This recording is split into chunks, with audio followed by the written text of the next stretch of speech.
your hands up, put your hands up, put your hands up, put your hands up.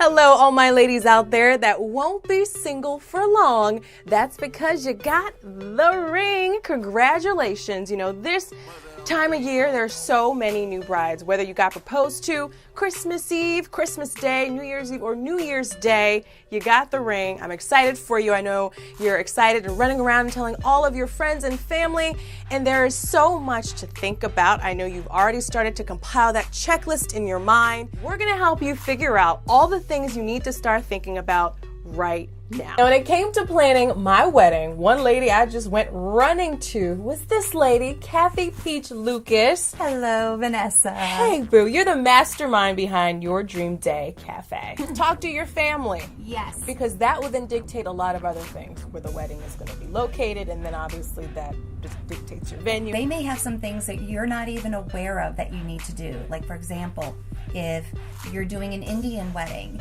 you'll need to get with your priest, and he will do a horoscope reading of both you and your fiance, and he will tell you what days you can have your marriage ceremony. What I noticed with my family, because I was like the first person to get married in like maybe 2 decades. So in my young adulthood, there was no wedding that I actually attended for someone in my family. So I didn't know of any of these traditions, of any of these cultural things that were really important to my mother. So I'm like, okay, I'm planning my wedding, and I start making these decisions like, where am I going to have the wedding?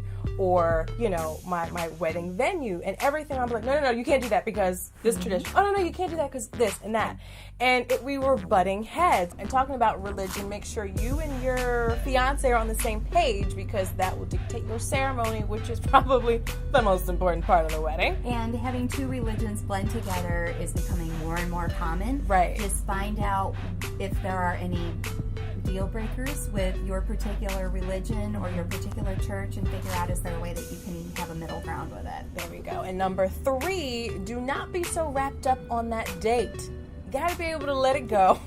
Walk away, especially when a great offer presents itself. If you can, be open to months as opposed to dates. Because if you have your heart set on one specific date, it may be sold out for reasons beyond your control. It could be that the local university has Parents' Weekend that weekend, and so every hotel room is sold out. We had that happen quite a bit. So it's important to check the community calendar to see, is there an air show going on the same weekend that you want to do your wedding? Because if that's the case, finding a hotel room is going to be next to impossible, or it's going to have a very, very high premium to it. Then lucky number 4, do not overwhelm yourself with the wedding magazines, with the books, with the websites.